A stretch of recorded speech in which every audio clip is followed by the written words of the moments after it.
천사가 여자들에게 말하여 이르되 너희는 무서워하지 말라. 십자가에 못 박히신 예수를 너희가 찾는 줄을 내가 아노라.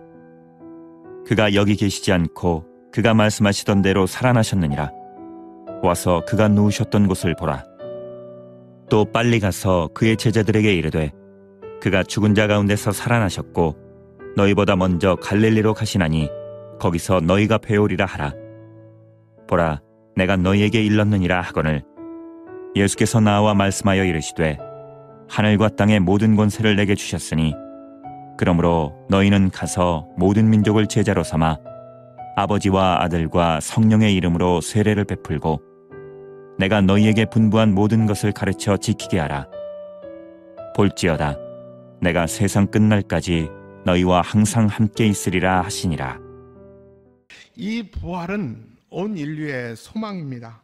사망 권세에 이기시고 다시 생명의 부활로 다시 사신 예수 그리스도를 축하하고 축복하고 기념하는 예배가 오늘 부활절 주일 예배입니다. 우리는 예수님의 부활을 통해서 두 가지 사실을 확인할 수 있습니다. 확신할 수 있어요. 그 첫 번째가 뭐냐면 성도의 죽음은 끝이 아니라 새로운 영생의 시작이라는 것입니다. 여러분, 이것이 예수님이 우리에게 부활을 주신 첫 번째 이유고요. 두 번째는요, 부활의 능력이 오늘도 성도의 신앙의 삶 가운데 부활의 신앙으로 오늘도 역사한다라는 것입니다. 그러나 이 정말 중요한 것은요, 이 부활의 소식이 우리 모인 여러분들에게만 국한되거나 여기에만 머물러 있는 소식이 아니라 우리를 넘어 열방을 향해 이 부활의 소식이 전파되어야 한다라는 것입니다. 그렇기 때문에 이 부활의 능력과 부활의 신앙은 우리들만의 전유물이 아닙니다. 누구든지 예수의 이름을 부르는 모든 자들에게 이 부활의 능력과 부활의 소망은 그들도 가져야 된다라는 것입니다. 그렇기 때문에 예수님은 부활하신 후 그 부활의 수많은 증인들에게 명령하셨습니다. 너희는 가서 모든 민족으로 제자를 삼아라. 이게 바로 부활의 목격자들에게 주신 부활의 명령입니다. 오늘 이 명령이 바로 저와 여러분에게 똑같이 주신 음성이라 믿습니다.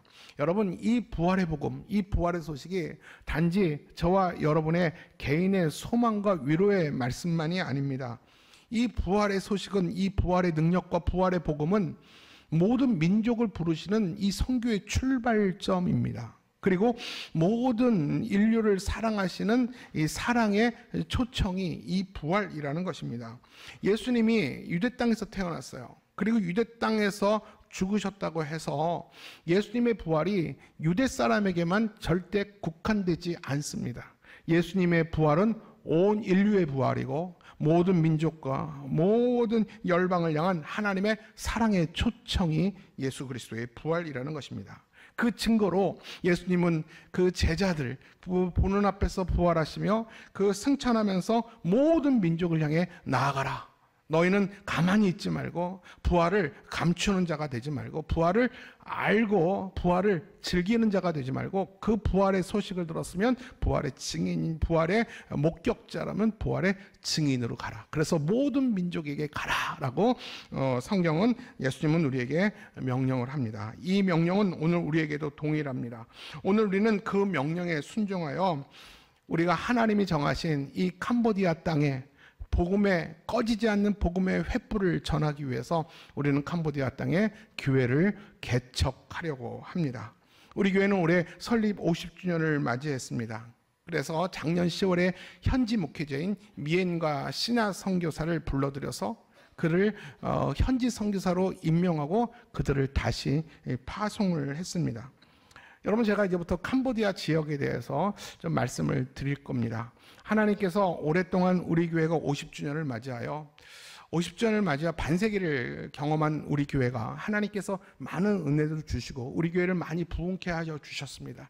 하나님께서 우리 교회를 이렇게 부욕케 하시고 이렇게 많은 성도들을 하나님께서 믿는 자의 수를 더하게 하신 이유가 과연 우리를 위한 일일까? 아니면 하나님의 일을 우리에게 맡기신 걸까?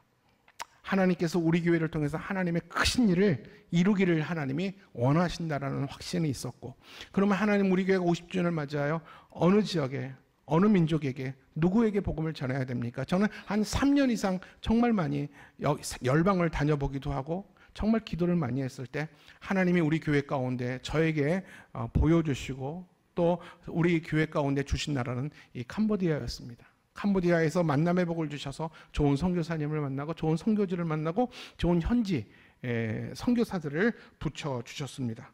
그래서 이 만난 분이 미엔과 시나 선교사라는 분인데, 여러분 캄보디아 지역의 지역성을 안다면 그 민족은 정말 아픔이 많은 역사의 단절을 경험한 민족들입니다. 그렇기 때문에 불교가 97%예요. 97%고 대부분이 미전도 종족 지역입니다. 이 2%만이 기독교인데, 이 기독교인들도 이 푸놈펜 대도시에 모여 있고 큰 도시에 있고 시골이나 산천지방 쪽에는 거의 예수의 이름을 한 번도 들어보지 못한 사람들이 현재 살고 있고 그렇게 살다가 죽어갈 사람들입니다. 캄보디아는 아픈 역사를 지니고 있어요. 1975년부터 79년까지 크메르즈 정권 하에서 여러분 폴포트가 이끈 급진 공산주의가 장악하면서 그 당시 그 인구의 4분의 1, 200만을 처참하게 살해합니다. 참수합니다. 여러분 캄보디아 혹시 다녀오신 분 계시면 거기에 푸놈펜에 킬링필드라는 그 기념관이 있습니다. 역사를 잊으면 안 된다. 역사를 잊으면 역사를 되풀이하기 때문에 비참한 역사를 그대로 유지하는 킬링필드라는 곳이 있어요. 거기에 가보면 다소 충격을 받습니다. 그 기념관 안에 그 해골들을 쫙 쌓아놨습니다. 근데 해골들을 보면 이 머리에 총 구멍도 난 해골도 있고요. 여러 가지 해골들이 있고요. 아주 오래전에 그 킬링필드를 걷다 보면요, 이 바닥에 치아들이 떨어져 있어요. 바닥에 뭔가 이렇게 밟히면 보면 주워 보면 이 치아들입니다. 그 시간이 갔음에도 불구하고 얼마나 많은 사람들이 거기서 학살을 당했는지. 큰 나무가 하나 있어요. 큰 나무가 있는데 그 큰 나무는 뭐냐면 그 크메르 정권들이 급진 공산주의자들이 사람을 죽일 때 이 어린아이들의 발을 붙들고 그 나무에 머리를 꽝 박아서 그냥 한 번에 휘둘러서 머리 깨트려서 죽은 큰 나무가 하나 기념하에 서 있어요. 거기에 수천 명의 생명과 피가 묻어 있는 것이 그들의 나무입니다. 이 폴포트가 이끈 이 급진 공산주의자들이 어떻게 사람을 죽였냐면요, 한 번에 모아서 죽여야 되니까 아이들한테 쌀을 나눠주겠다고 이제 소문을 내고 광고를 합니다. 그러니까 사람을 데리고 오라는 거죠. 사람을 데리고 오면 다 쌀을 나눠줄 테니까 사람을 불러 모읍니다. 그러면 자기 가족도 데려가고 엄마도 데려가고 동생도 데려가고, 그러면 쌀을 배급받을 사람은 이름을 쓰라고 합니다. 그리고 이름을 쓰면 그 이름 쓴 사람들 다 데려가서 거기서 죽여버렸어요. 그래서 그 지식인들을 다 죽여버렸습니다. 얼굴이 하얀 사람 죽였고요, 안경 쓴 사람 죽였고요, 이름 쓸 줄 알면 다 죽여버렸어요. 그래서 지성인들이 다 죽고 중간 세대들이 죽고 어른 부모 세대들이 다 죽어버렸어요. 그렇게 아픈 역사에 이 캄보디아가 그 시간들을 그렇게 5년을 보내게 됩니다. 그래서 그 영적 지도자들, 그 불교 지도자들도 굉장히 많이 죽게 되고요. 하여간 지식인들이 죽으면서 지식이 단절이 됐어요. 그래서 거긴 대학도 많이 없고요.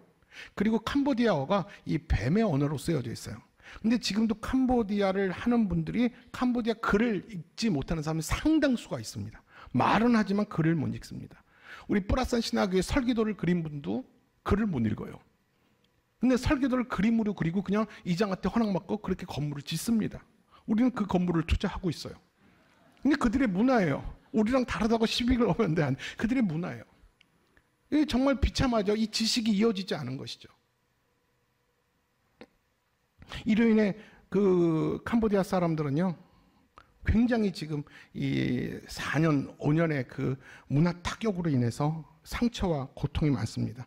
그래서 이 전통 불교마저도 타격을 입고 영적인 깊은 상처와 공허감 때문에 그 상처로 인해 서로 믿지 못하는 아픔이 있어요. 우리가 선교지에 가서 우리가 쌀을 나눠줄 때 왜 혼자 왔냐? 형을 데리고 와라. 형 어디 있니? 그러면 형 모른대요.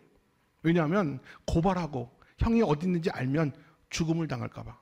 그들은 숨기고 믿지 못하는 그 상처가 여전히 그들 안에 있어요. 그 마음에는 한이 있어요.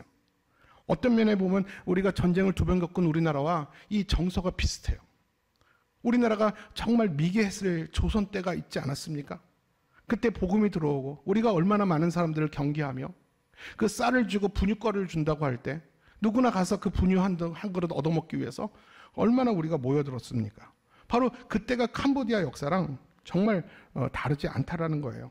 현재 많은 이들은 전통 불교와 그리고 점술, 조상 숭배, 영적 혼합주의에 의지하고 있으며 체계적인 교육과 복지가 완전히 결핍되어 있습니다. 여러분 캄보디아를 한두 번 그냥 푸놈펜이나 앙코르와트 정도 다녀온 분들은, 거기에 또 관광지라든가 호텔을 다녀온 분들은 오늘 제가 말하는 게 실감이 나지 않을 겁니다. 이건 푸놈펜 대도시 일부의 이야기고요. 그 푸놈펜을, 그 대도시를 벗어난 수많은 그 캄보디아는 정말 오지고 복음의 불모지들입니다.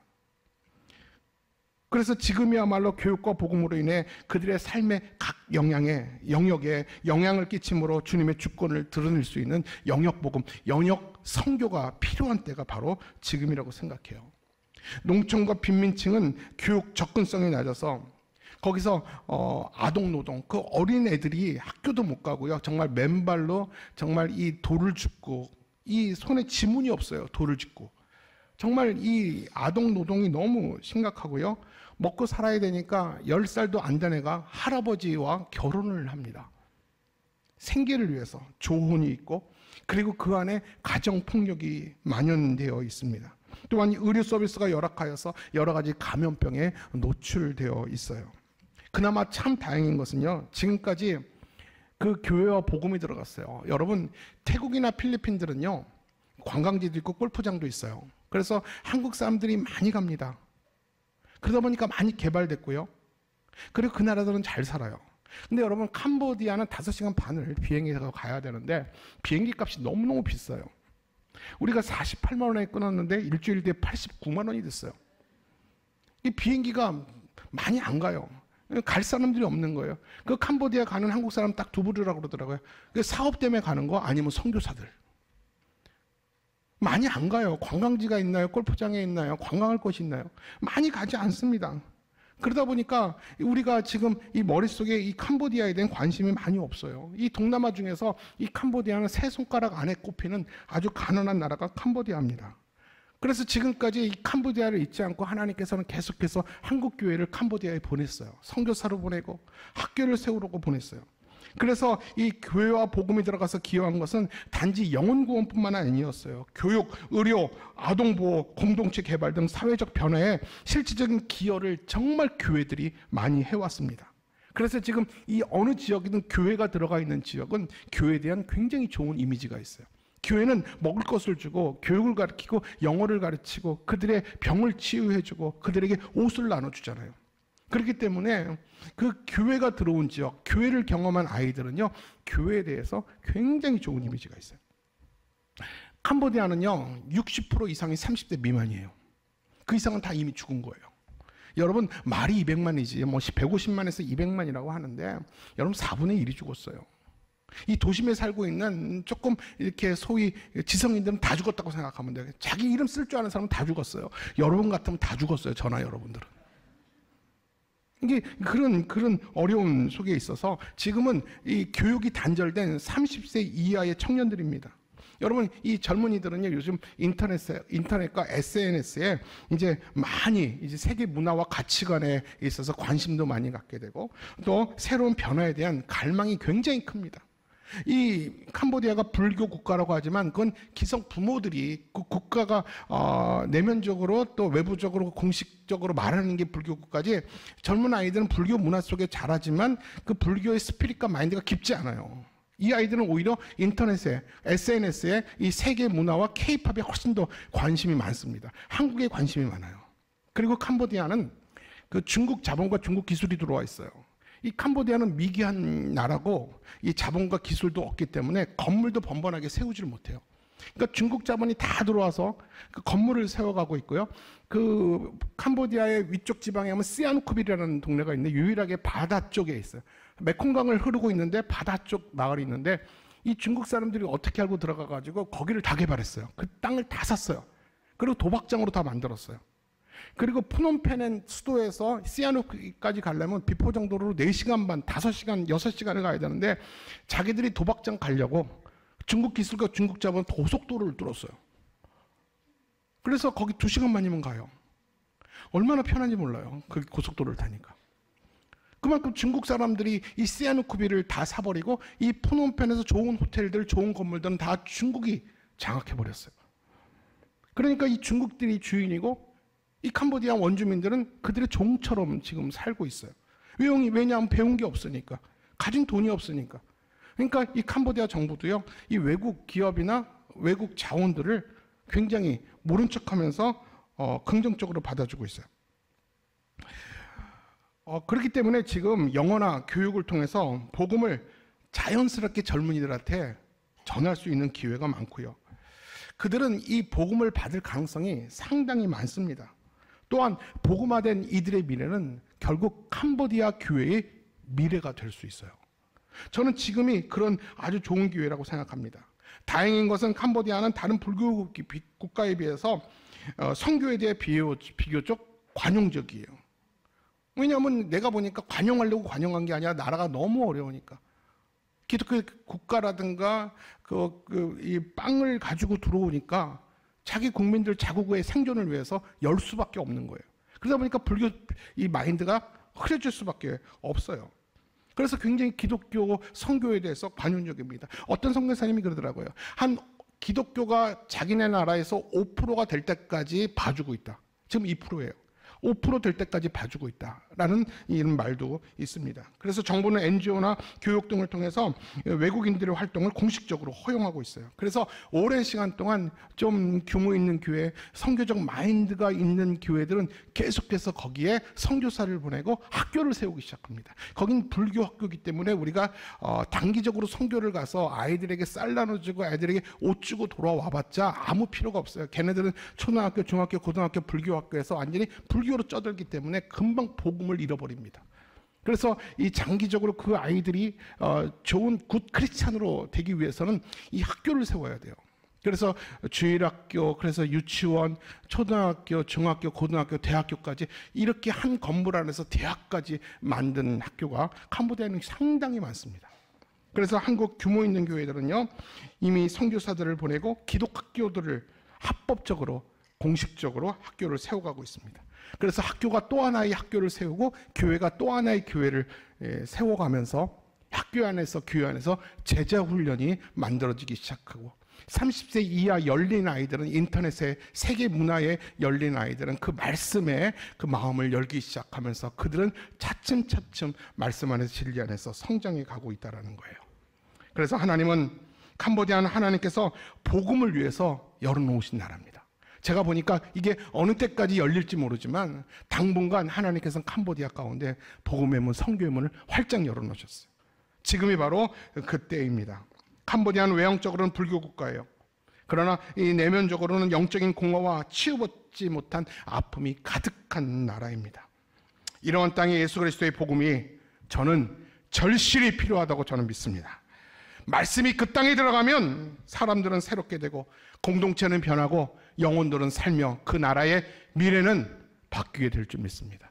미개했던 조선 땅에 선교사들이 복음을 뿌렸을 때 그 복음으로 말미암아 지금 한국교회가 이만큼 부흥할 수 있었어요. 누군가의 희생과 눈물 덕분에 한국교회가 서게 된 것입니다. 이제 우리 한국교회가 예전에 미개했던 조선 땅과 별반 다르지 않은 이 캄보디아 땅을 향해서 우리가 마음을 열고 눈을 열고 이제 우리가 그들에게 빛을 갚을 차례입니다. 그렇기 때문에 캄보디아 영혼들에게 부활의 소식을 전하려고 합니다. 예수님의 십자가와 부활을 한 번도 들어보지 못한 수많은 영혼들이 오늘도 그곳에서 살고 있으며 그렇게 살다가 또 죽어갈 것입니다. 부활의 능력과 부활의 신앙은 교회를 일으킬 수 있습니다. 그리고 교회는 또 교회를 낳을 수가 있습니다. 여러분 1세기 때 예수님의 부활은 두려움 속에 갇혀있던 제자들을 불러 일으켰습니다. 그리고 그들의 입을 여셨어요. 그리고 그 입을 향해서 크신 부활의 능력을 말하도록 성령께서 행하게 하셨습니다. 우리 교회도 마찬가지입니다. 부활의 소식을 받은 우리는 이제 복음의 증인으로 서야 됩니다.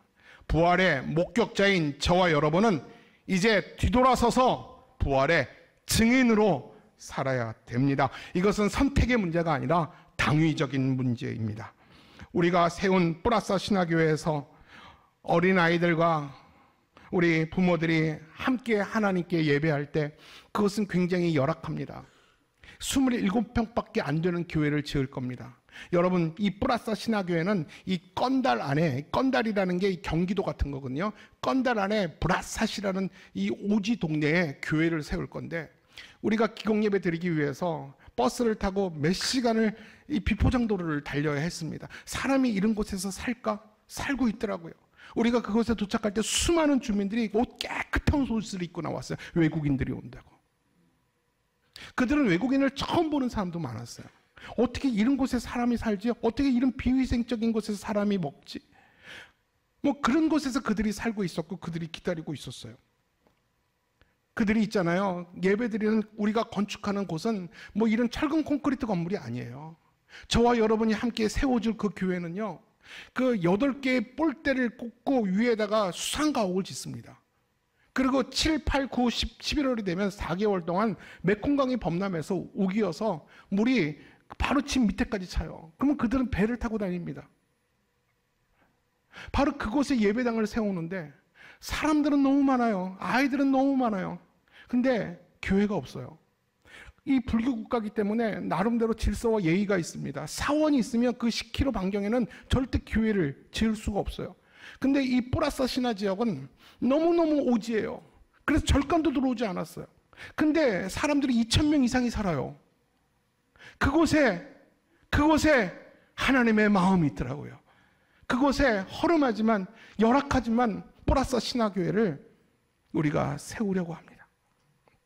제가 그 땅을 밟을 때 우연인지 때가 때인지 모르겠지만 그 땅이 정말 거북이 등짝처럼 쫙쫙 갈라져 있더라고요. 여러분 그거 상상이 됩니까? 우리 아프리카에나 영상에서나 본 듯이 이 땅이 정말로 갔다 오신 분 알겠지만 이 거북이 등짝처럼 쫙쫙쫙쫙 갈라져 있었어요. 깊게 갈라져 있었어요. 복음이 주님 이곳에 뿌려지면 이 땅에서 복음이 나겠습니까? 이곳에 복음의 생명의 씨앗을 뿌리면 과연 이 척박한 땅에서 생명이 나겠습니까, 주님? 이런 눈물의 마음과 기도가 절로 나더라고요. 근데 그곳에서 우리 자녀들과 부모들이 함께 예배할 때 부활의 영광이 그 땅 가운데 임하게 될 줄 믿습니다. 그 땅에도 여전히 부활의 소망이 필요합니다. 그 땅은 여전히 죽음과 상처로 인해 영적 어두움이 짙게 드리워져 있어요. 그렇지만 부활의 빛이 어둠을 이길 줄 믿습니다. 부활의 소망이 그들의 절망을 이기게 될 줄 믿습니다. 우리는 분명히 믿습니다. 뿌라사 신화교회는 십자가의 사랑과 부활의 능력으로 무장하여서 그 땅에서 오랫동안 왕노릇하던 어둠의 세력들을 물리치는 하나님 나라의 머릿돌이 될 것입니다. 지금 우리는 그 땅에 예수님의 생명의 씨앗을 심었어요. 언젠가는 그 씨가 뿌리를 내리고 발화하여서 그들 모두가 예수님의 살아계심과 역사하심을 보게 될 것이며 알게 될 것이며 믿게 될 것이며 선포하게 될 날이 반드시 오게 될 줄 믿습니다. 우리는 작은 씨앗 심지만 그 씨앗 속에는 울창한 그리스도의 숲을 그 씨앗을 품고 있는 거죠.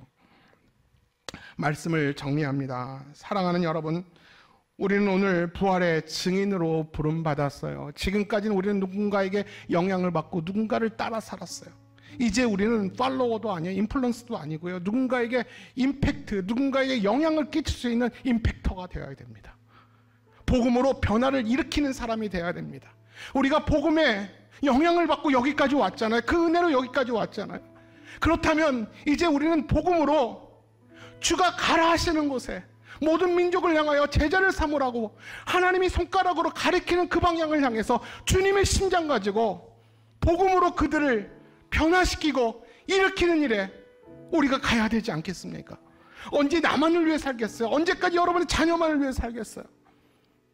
나를 살리신 예수 그리스도를 위해서, 그 영광을 위해서 우리 인생을 드려야 되지 않을까요? 오늘 부활주일을 맞이하여 오늘 주님은 저와 여러분을 그리스도의 증인이라고 명명하십니다. 보내는 선교사가 되든 나가는 선교사가 되든 어떤 모습과 어떤 자세이든 주님의 부르심과 가라 하시는 그 사명에 동참해야 될 것입니다. 그래서 우리 이천신화교회는 우리의 모든 시간과 물질과 기도와 사랑을 녹여서 그 땅 가운데 교회를 세우되 강력한 하나님의 나라를 세워갈 것입니다. 1시간 동안 비포장도로를 타고 가는데 이 버스에 머리를 부닥칠 정도로 쿠션이 좋다는 게 아니라 그만큼 낙차가 커요. 1시간 이상을 진짜 무지무지한 비포정도를 달렸어요. 교회가 하나도 없었어요. 수많은 사람들이 사나 싶은데 살고 있더라고요. 우리가 그곳에 씨앗을 뿌리고 교회를 세우면 부활의 능력과 부활의 신앙으로 말미암아 그 교회가 또 다른 교회를 낳게 될 거예요. 그 역사와 은혜와 기적을 저는 사모합니다. 저는 그 땅을 보면서 그 소망을 품고 돌아왔어요. 우리 22명 모두가 같은 마음으로 저는 돌아왔다고 생각합니다. 그리고 언젠가 그 땅의 아이들이 이렇게 고백할 날이 있을 거예요. 저는 그 환상과 꿈을 봅니다. 예수님이 부활하셨어요. 그래서 이제 우리에게도 소망이 있어요. 예수님이 다시 살아나셨어요. 그래서 이 마을에 소망이 있어요. 예수님이 다시 사셨어요. 그래서 캄보디아 땅에도 소망이 있어요. 제가 그 땅에서 설교하면서 이런 얘기했어요. 하나님은 한국을 사랑하신다. 그리고 캄보디아도 사랑하신다. 그래서 하나님이 우리를 여기에 보내셨다. 우리 아이들에게 소망과 비전을 함께 전했습니다. 오늘 부활주일은 우리 교회를 다시 보냄받은 그리스도의 제자로 파송하는 파송식입니다. 여러분 마음에 부담을 가지고 예배당을 나가세요. 여러분 세상 사람이 아니에요. 여러분 하나님의 사람이에요. 부활을 오늘 목도했다면 부활의 증인으로 남은 여생 하나님 앞에 나아갈 때 너는 무엇을 위해 살았냐, 나를 위해서 무엇을 했냐고 말할 때 할 말이 있기를 바랍니다. 우리의 사명은 이제 시작이에요. 너희는 가서 모든 민족으로 제자를 삼으라 하신 그 말씀에 순종과 기쁨의 결단이 있는 오늘 여러분들 되시길 바랍니다. 영상을 잠깐 보도록 하겠습니다. 일어나라 아버지 사랑으로 아버지 능력으로 서로 하나 되어 그 빛을 비추라. 노래하라 아버지의 사랑을 아버지의 크심을 이 삶의 노래로 주님을 나타내라. 일어나라.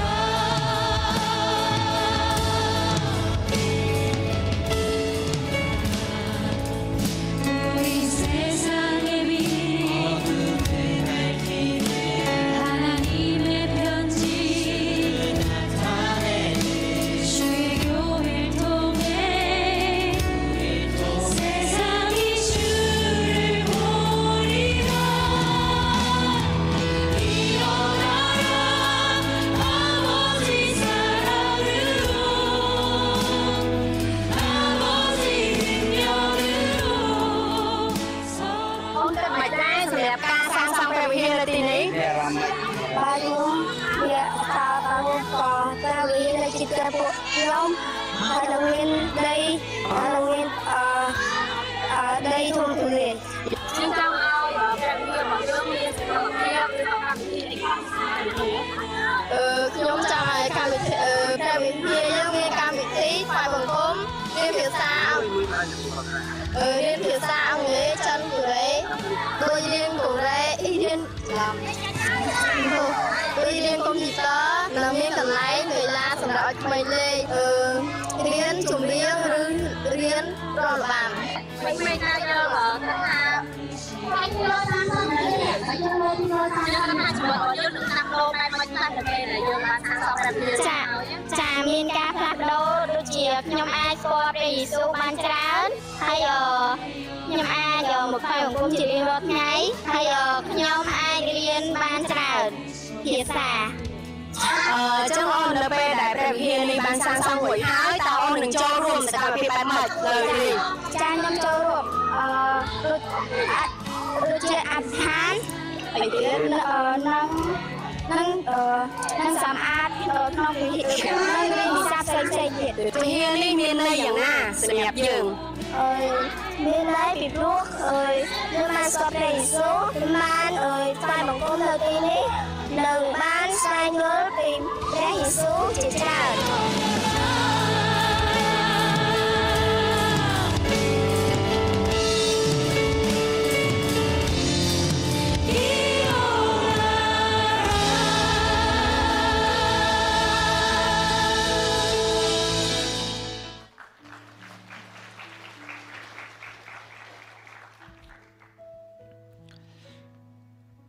안녕하십니까. 순장과 고등부 주일학교 교사로 섬기고 있으며 이번에 담임 목사님과 함께 캄보디아 뿌라사 신화교회 기공예배에 함께 다녀온 박성철 집사입니다. 뿌라사 신화교회 기공예배에 참석할 성도를 15명만 모집한다는 담임 목사님의 광고를 듣는 순간 저의 마음은 뜨겁게 요동쳤습니다. 제가 이렇게 갈급한 마음으로 신청을 한 이유는 코로나 때 대변 예배 금지라는 절망의 시간을 안아주심 드림센터를 통해 이겨내게 하신 하나님의 역사를 보면서 예배 공간의 중요성을 인식했기 때문이며, 한편으로는 교회에서 진행하는 5010 프로젝트에 신화교회 한 가족으로서 작게나마 짐을 함께 지고 싶다는 마음 때문이었습니다. 그런데 정작 캄보디아로 향하는 여정 속에서 하나님은 제게 전혀 다른 것을 보여주셨습니다. 뿌라사 신화교회 기공식 장소에 도착했을 때 저는 눈앞에 펼쳐진 광경 앞에서 큰 감동을 받았습니다. 제가 상상했던 가난하고 고요한 예배의 장소에 생각보다 많은 아이들과 주민들이 모여 있는 것도 놀랐지만, 무엇보다 이미 그곳에는 미엔과 신하 선교사님 부부 외에도 아이들을 섬기는 사역자들이 미리 준비되어 있었기 때문입니다. 사실 제 눈에 들어온 캄보디아 현지 모습은 가난하고 낡고 허름한 건물들, 그리고 복음과는 전혀 관계가 없는 삶을 살아가고 있는 사람들의 모습이 대부분이었습니다. 그래서 뿌라사 마을에도 오로지 미엔과 신하 선교사님 부부만 계셨으리라 생각했습니다. 그런데 이런 저의 생각과는 달리 하나님은 미엔과 신하 선교사님을 도와줄 아론과 여호수아와 같은 동역자들을 미리 예비해 놓으셨습니다. 그리고 아이들과 어른들을 위해 가지고 갔던 옷들을 나누어주는 시간을 통해 저는 또 한 번 이번 선교에 대한 저의 경직된 생각과 잘못된 자세를 깨닫게 되었습니다. 나는 지금까지 뿌라사 신화교회 성도들을 생각할 때 하나님이 나를 사랑하듯이 동일하게 사랑하시는 하나님 나라의 백성으로 보지 못했구나. 그저 단순히 우리가 도와야 할 가난한 나라의 사람들만 보고 있었구나. 하나님은 이런 저에게 담임 목사님의 설교 말씀을 통해 다음과 같은 확신을 주셨습니다. 이곳의 아이들이 앞으로 찬양을 배우고 복음을 들으며 하나님 나라의 비전과 환상을 품고 캄보디아 교회의 미래를 이끌어갈 지도자가 될 것이다. 하나님께서 저를 먼 캄보디아 땅까지 가게 하셨던 것은 거북이 등처럼 쩍쩍 갈라져 있는 척박한 땅 위에 세워지는 건물과 건축에 대한 동역 또는 가난한 자들에 대한 동정심 때문이 아니었습니다. 이 사람들 또한 하나님의 형상으로 지음받은 존귀한 존재일 뿐만 아니라 뿌라사 신화교회를 향한 하나님의 놀라우신 계획과 복음에 대한 은혜의 감격이 최우선이 되어야 함을 알게 하시기 위함이었습니다.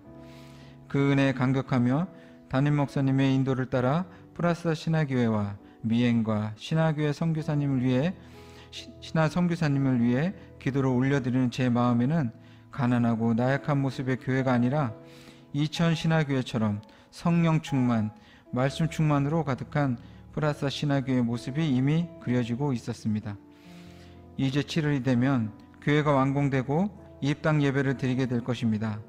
5시간이 넘는 비행시간을 견뎌야 하고 머리가 버스 천장에 닿을 정도로 울퉁불퉁한 비포장도로를 몇 시간씩 가야 하지만 저는 또다시 사랑하는 담임 목사님, 그리고 무엇보다 함께 눈물을 흘리며 기도했던 성도님들과 함께 캄보디아 땅을 다시 밟을 것을 다짐해 봅니다. 코로나라는 어둠 속에서도 안아주신 드림센터를 통하여 사탄의 계략을 물리치게 하신 하나님의 놀라우신 역사가 프라사 신화교회 예배 공간에도 임하실 것을 확신합니다. 비록 인간의 눈으로 보기에는 작고 부족하기 짝이 없어 보이는 건물 같을지라도 이 교회를 통해 수많은 캄보디아 영혼들을 구원하실 하나님께 모든 영광과 찬양을 올려드립니다. 감사합니다.